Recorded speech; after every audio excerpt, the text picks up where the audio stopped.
Hi, welcome to the Drama-Free Living Podcast. It's Dennis and Lisa McIntee. Lisa, I'm super excited to be here today with you, as always. As always, and I'm so aggravated. Okay, well, let's talk about it real quick, right? You're aggravated. I get it, right? And so I think you shouldn't be aggravated. I think things are going well. So what we're talking about today is aggravation, what it is, what you do with it, and what it's all about. What's the good of aggravation? It's fascinating because a lot of people, they get aggravated and they think they shouldn't be aggravated. Right? And then you kind of condemn yourself, beat yourself up. So Lisa, I'm excited to hear your thoughts. I got some thoughts. I know you always have thoughts too. Absolutely. So the purpose of aggravation. Aggravation it's just part of how we're hardwired. There are things that we're aggravated about. There's things that we're not aggravated about. Yeah. There's things that we love to do that are super fun and others that just kind of bother us, but maybe like Dennis, for you and I, the things that aggravate me are completely different than the things that aggravate you. Okay, so does that mean aggravation is really personal? Absolutely. Aggravation is a very personal thing. And nobody can tell you what you should. That's why a lot of times, nobody can tell you what you shouldn't or should be aggravated about. You almost just tell the truth and this is what aggravates you. Aggravation is a part of life. Like the sun rises in the morning and it sets at night. We've got the moon and the stars. It's aggravation. It is part of the ebb and flow of life. Yeah. And when you understand that and realize that ebb and flow is, you go with it. Because if you try to buck up against the tide coming in and out, it's just not going to work. You have to know that it's part of the seasons of life. It's part of the daily seasons of life that happen. And aggravation is different than frustration. So frustration, this is kind of interesting. Frustration is something that happens inside you. Frustration is internal, right? It's something that is going on internally, and a lot of times it's emotions that you have to process or it's things that are inside you, whereas aggravation is an external force. Now, we were recently, our daughter was engaged, and we had an engagement party at our house, and I was running, and it was outside, and I'm running around barefoot because that's just what I do. I love being barefoot. You kind of grounding, right? I love grounding, but I just love not having shoes on. It's just part of the granola girl in me, right? And so we're just having a great time, and at the end of the day, at the end of the night, I was like, wow, my foot's really hurting me. Well, something little known fact about me back when I was, training for half marathons and things, I had this issue happen with the ball of my foot, metatarsalgia. It's an interior, kind of a falling of the arch. And that's an internal thing. So sometimes if I don't have the right support on my foot begins to ache. And I'm thinking, I've been running around barefoot and I probably strained that arch and it's bothering me. So that's a frustration. That's what frustration is that internal part of your body that's going on. And it just kind of hurts and it bugs. And you've got to do something with yourself internally to kind of fix it. And in my case, I have to stretch and I have to put an arch support, or not a ball of the foot metatarsal support in, and just do some different things like that. Right?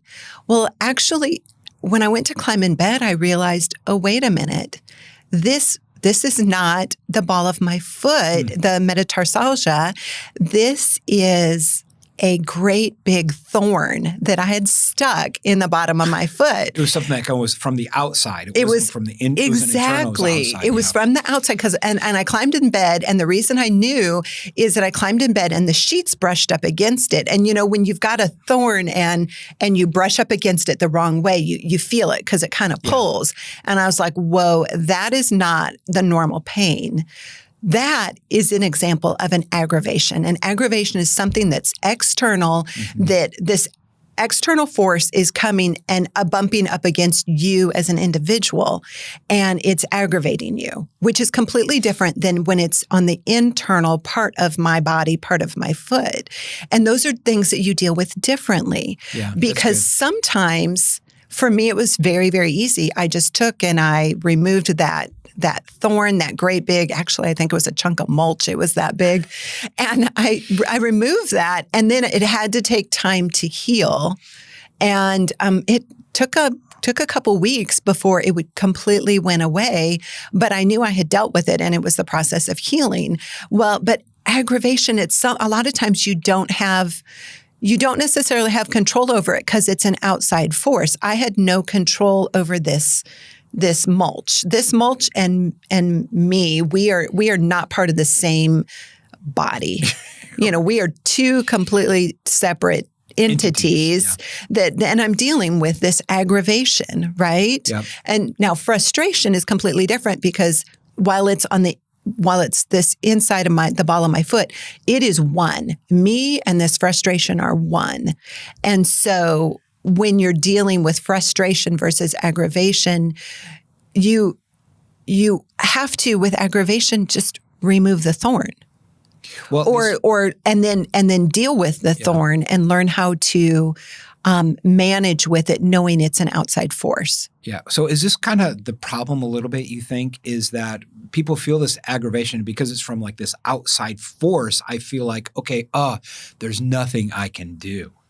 Right. And I kind of sort of play the victim. And I think that's the thing that maybe we want to talk about a little bit with people is that, okay, there's these outside forces, right? But I kind of just sort of roll over and just kind of give up, right? Kind of give up emotionally. I don't work on it.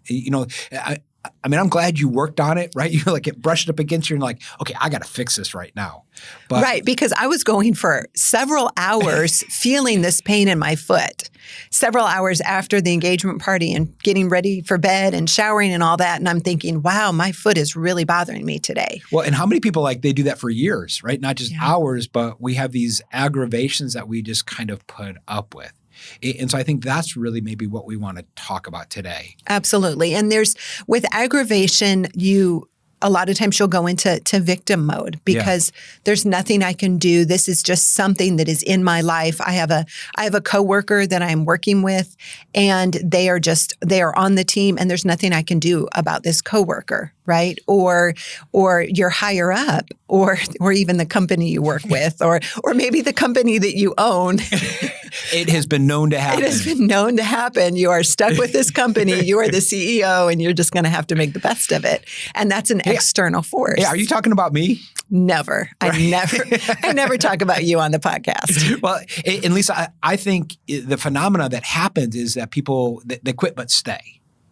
Right? It's like they have this aggravation and they just kind of stop working on it or stop trying to fix it, and they just sort of give up emotionally. And they're still there at the organization, but really emotionally they've quit. And I think that's the thing that we really want to talk about. It creates a lot of the drama inside of organizations and inside of relationships. Absolutely. And there's a difference between being a victim and being a victor. Quit but stay is typically you kind of go into that victimhood and you go into that there's nothing that I can do. I am just here and I am a slave to it. As opposed to the victor is I take my own power back and there is something that I can do about this. I may still be in this environment, but I can make it the best possible situation for me. And whether that's changing some of the situations around you, whether that is just changing some of your internal thought process or maybe going to therapy and dealing with processing some of the emotions of having these situations around you. Yeah. Absolutely. There's a difference, but turning it and rather than being a victim and there's nothing I can do about it, becoming a victor about it. Well, Lisa, and I think that's the thing is we want you to take your power back. A lot of people, they feel powerless. Right? They feel like they have no choice. And we want you to take your power back because it's when you feel like you're powerful, that's very motivating. Oh, that's so motivating. Right? When you feel like, okay, I have power to change circumstances and change situations, really motivating. But when people feel powerless, it's very demotivating. And it's almost like, think about like if you're leading a team, it's like, how can you help your team be more powerful? Right. And a lot of times we say we got to motivate our teams, but isn't sort of part of the key is that like they're demotivated because they feel powerless. Well, what have we done in leadership to help people feel kind of cause this feeling of powerlessness, right? It's like, oh, they have aggravations and you say, we just got to put up with it. Well, there's nothing you can do about it. Right. And the reality is there's always something we can do. Well, and the key with that is using the mindset there's always something that we can do. Yeah. That takes aggravation and and we use it as energy. That aggravation is just information. And when we have information about something, then we can make decisions. And it puts that choice, that awareness is choice. And when we have awareness on something, we have choice on it. So if you've got something that's aggravating you, taking that and thinking, okay, this is information and I can utilize this information and I can make choices with it. And then that gives me energy and that gives me my power back, because if I feel like the choice is taken away from me, then there is no power. Well, Lisa, it's fascinating. You said aggravation is information, right? So as we're going throughout our day, think about it. It's like we're always just getting information. That's all it is, right? It's just, and I think when you look at it as information, you kind of take some of that judgment away. Because I know a lot of times, like I feel aggravated right now, or I have this aggravation, and I think, well, I shouldn't be. And then I almost like condemn myself. And then start to destroy my own power, but realize, oh, this is just information. And it might not aggravate you. It might just be an aggravation for me. Right, because your aggravations are completely different than my aggravations. Okay, so think about this. If my aggravations are personal, aren't the plans personal too? Right? The solution and the strategy is personal also, because it's based on your strengths, what you're good at, what gives you fuel, what you thrive on. And also it is also based on your personal skill sets and your experience. Well, isn't it fascinating, Lisa? Because like a lot of things that maybe I step in and I'm working on, and it kind of like goes out of my skill set or out of my unique ability or out of my, core competency, I start to get aggravated. Isn't it fascinating? So it's almost like, maybe I'm not working on the right thing in the right way. Right. And we talked about this. Or not working on the right thing in the best way that's best for you. Because a lot of times we will go and we will look at all these gurus, these leadership gurus or these mental emotional gurus. And we're like, oh, that's the solution. That's what I need to do in this situation. And it's like a glove, it just doesn't fit. The glove that is not yours. Dennis, you've got that story about wearing my gloves. Well, it's been known to happen. Well, I had this really nice, are you just going to tell me right now? No, I'm just going to start. I had this really nice, really smooth pair of leather gloves. And we lived in an extremely cold environment. This is when we lived in Poland, and I loved these gloves. And they just felt like butter on my hands. Okay. Now that I've set up the story, well, there's been there was a time in this story in our past history where, because it was a very cold climate, I had to go out and start the car, and we actually had a diesel engine, and you have to, make sure that warm up the engine and all that kind of fun stuff. And I looked forever for my pair of gloves. Right? Looked forever and couldn't find them. So I did the next best thing that everybody should do is you just grab your wife's, right?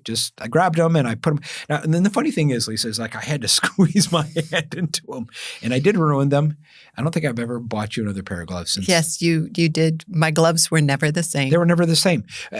But what was fascinating that whole day I walked around with your gloves is that my hand was warm, but it was very aggravating and very uncomfortable.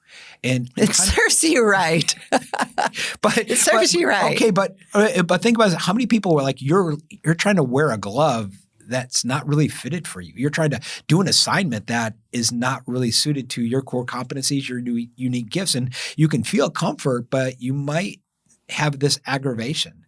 And I think that's the key to life is that we don't want to live with the continuous with the aggravation. And that's a really good example on how aggravation is external. Yeah. That glove was an external piece. It wasn't your hands didn't hurt because you had arthritis. Yeah. Which is a completely different solution. Your hands hurt because you were wearing my gloves. Well, you know what? I haven't done it since. Okay. It's like certain mistakes you make once, then you never make them again. Yes, absolutely. And now that we live in a warm climate, you don't need to buy me a pair of gloves. Well, Lisa, isn't it fascinating? I mean, really, like when you kind of come down to it, aggravation is just a sign that you care. Right? Think about it. It's like you're only aggravated about things you care about, which means, okay, I'm aggravated about this. It's because I really care about it. And it almost is like that's the signal. The signal is like, hey, you really care. So almost think about this, right? Is I love it when our team is aggravated. Let's just think about that. Let's just think about that one for now. Now wait a minute. Do you really love it? Well, I don't know. I don't know if that's true. Well, hold on. I am not cool when they complain. I am not cool when they blame. I am not cool when, they rationalize, right? Or they're just, whining about the aggravation, but they're aggravated because they care. And I think that's what we want. I mean, we want a team that – I think if you're leading an organization, that's what you want is you want a team that cares. You want people that care. But, so there should be this level of aggravation. That should be just normal. But it's when you don't do anything about it, when you just sort of roll over and just, you don't use it as a sign or as a signal about what's going on the inside and those kind of things. So – well, and when you say that, I think different people have different ideas of what aggravation is. Now, if you look at an emotion wheel, we've got an emotions wheel on our site, and we use it in our Emotionally Intelligent course. There are different levels of aggravation, and aggravation could be something as mild as a slight irritation, just a slight niggling of something that's not right, all the way up to something more explosive. Yeah. And so when we're talking about aggravation, you need to think about what because if you say aggravation, I a little bit go higher up on the scale. Yeah. Well, Lisa, maybe even we could say bothered. Mm-hmm. Bothered right? is a great word. Bothered. We could say maybe a little irritated, or we could say annoyed. Mm-hmm. Right. And you're absolutely right. It's like we use some of these terms and, and everybody has a different meaning to every word. And if you say aggravation, and I think of it as way up here, like I think of that emoji. Blow up and I think of that emoji guy with the, with the letters across his mouth, like he's bleep. Yeah, the one you send to me all the time? No.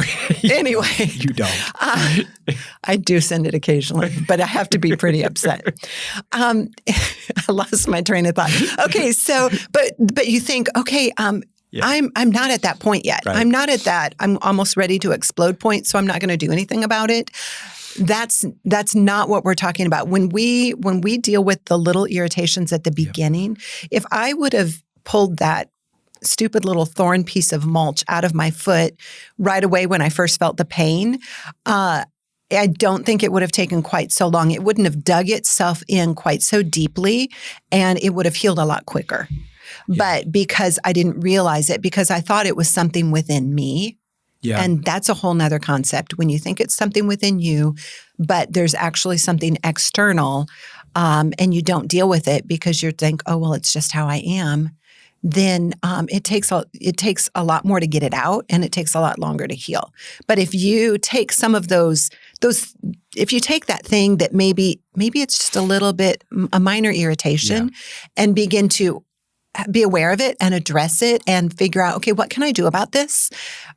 Things happen so much quicker, and it heals. It gets better. There's a solution so much quicker. Well, and I think that's what we want. We want to use aggravation, irritation, bother, whatever word you want to use, and we want to use it to create solutions. Mm-hmm. And that's the key. So at least we've got a tool.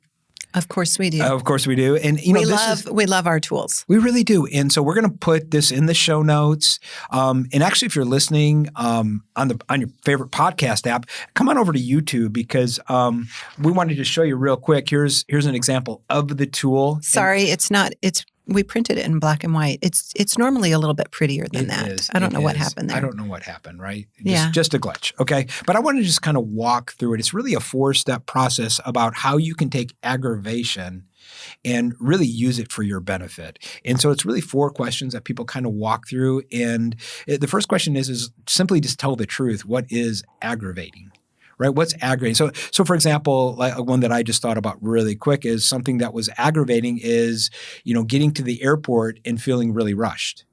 Right? Just kind of rolling. Was that yesterday when we were coming back from San Diego? It has been known to happen. Yeah. So I was just thinking, okay, really rushed, coming back to the airport. It's just that just kind of aggravates me. And so the first step is really just tell the truth and get really good at just knowing what aggravates you. And then the second step is you just tell yourself, why is it aggravating to you? Now here the key really is because if aggravation is energy, you want to really get a lot of energy. It's almost like the more energy you have, the more powerful it becomes.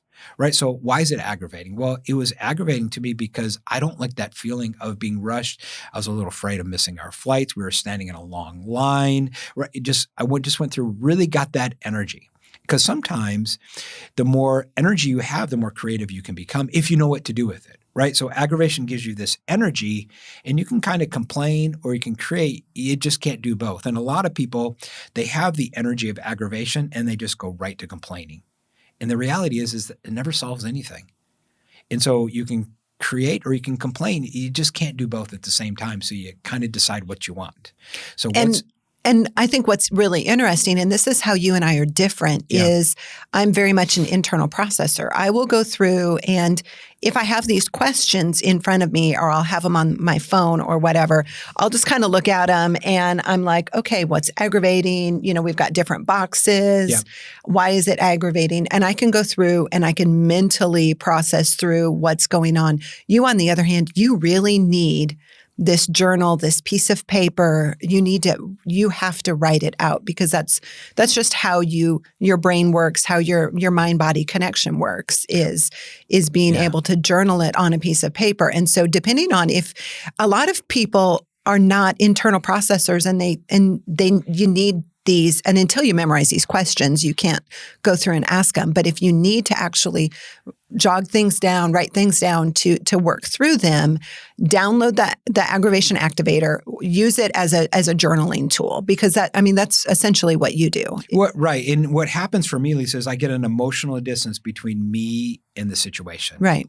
And many times that's why you need to write. If you cannot separate yourself from the situation, right, they're sort of like intertwined, you're not going to think creatively. And so you want that emotional distance, and sometimes just writing it down will just help you get that emotional distance. That's why we created the tool. And so just go over to the show notes and you can download the tool for you. We created the tool for you. We did. You created the tool for you. And it's been so helpful. You needed to process through your aggravation, and then you're like, if it helps me, it's going to help other people, right? So it's like, what is aggravating? Why is aggravating? But then you don't stop there. You got to go to the two next questions is, what's one thing you can do right now? Because the reality is there's always something you can do. And the problem many times is that people, they just feel like, oh, there's nothing I can do. They feel like they don't have a choice. They're choice poverty instead of choice abundant. And it kind of gives you your power back. What's one thing you can do? And I thought, well, what's one thing I can do? Well, I can, moving forward, set an alarm on my phone so that we leave actually 30 minutes before we actually get to the airport. So we actually have an extra 30-minute buffer moving forward. Right. And so, because a lot of times I would back all of my appointments up and boom, we got to rush right to the airport instead of creating more space in my calendar. Well, that's one thing I can do. And then you always ask. Well, and that's another way to say that is, what can I own in this? Perfect. Yep. What can I own? Yeah. So, because sometimes it's one thing I can do, but other times it's something, what can I own in this? And it's a way to take your power back. It's a way to take your personal responsibility back. It's a way to feel a little bit more in control. Yeah, because personal ownership is a powerful motivator. Oh my, yeah. Right? Personal ownership. And then you want to ask yourself Okay, sorry, I'm going to interrupt because I love what you say. Personal ownership is really powerful. So we have rented apartments before. Yep. And we have owned homes.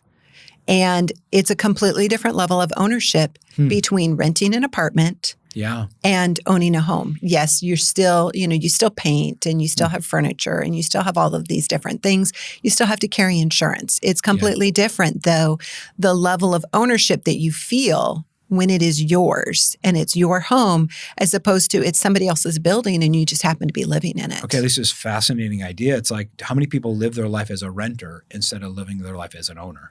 And it's a totally different mindset. And I think the more ownership you take, the more your power you get back, the more satisfaction, right? It's always much more satisfying when we work on our own home, right? When we beautify our own home.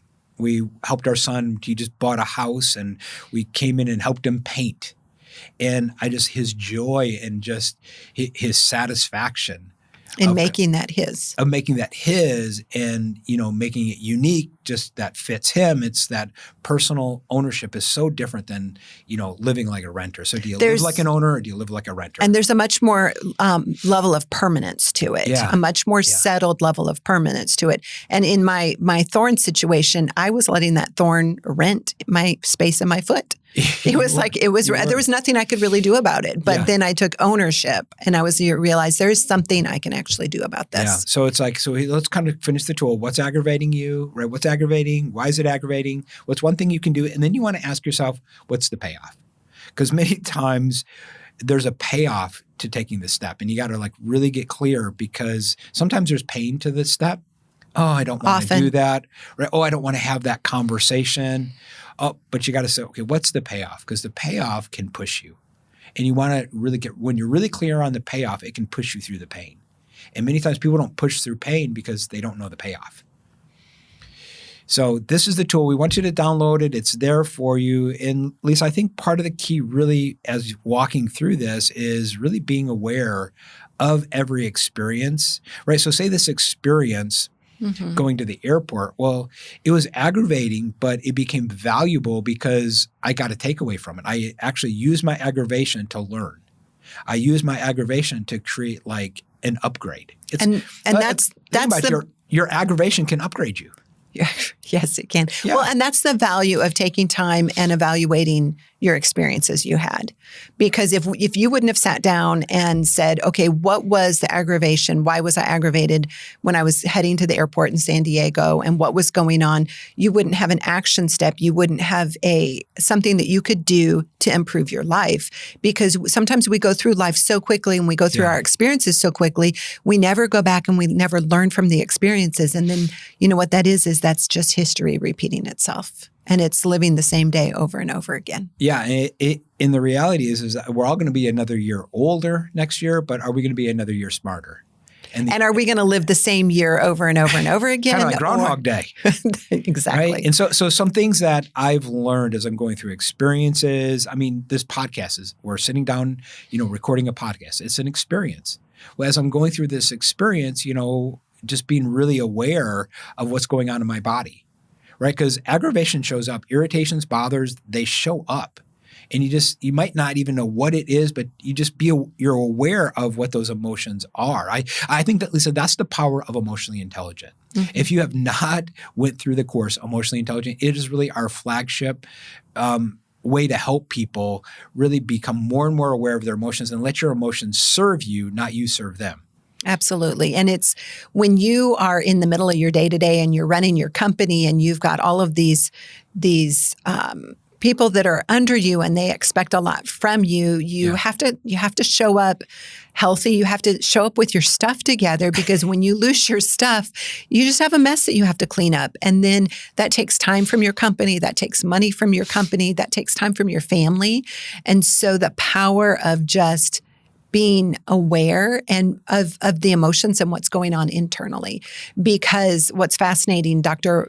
Paul Ekman, he did some amazing research on emotions and how they show up in your body. There's this, our therapist had talked about, there's these scans that show up when you're angry or you're hurt or you're happy. It shows up in your body, in different parts of your body. Almost like energy scans. Yeah, exactly. And they kind of light up. Well, also Dr. Paul Ekman, he realized the whole emotion showing up in your face. Mm-hmm. And so when you are angry with your team, and you're not showing it, I guarantee you're showing it.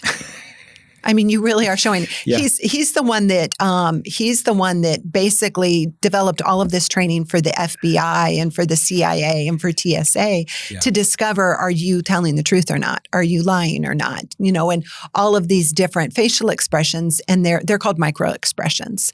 Yeah. And so when you think, oh, I am so angry, but I am not saying anything bad. I am not, convulsing. I don't have angry whatever. Angry eyes. I tend to have angry eyes. It shows up here. I guarantee you that is, unless you have worked really hard on micro expressions, your anger is showing up in your face, and your team knows it. Yeah. And so they're going to feel it, and they'll walk on eggshells because something is up with their boss, which as a result produces insecurity in them because they don't want to lose their jobs. Yeah. Well, listen, so I think, you brought up a great point to kind of continue to observe like what's going on, right? And even observe your surroundings. And it's almost this idea of like pay attention to your attention.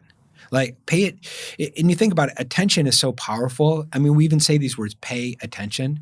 So if I pay it, it means it's almost like a resource. It's like money, right? Attention is like money, and I got to pay that money.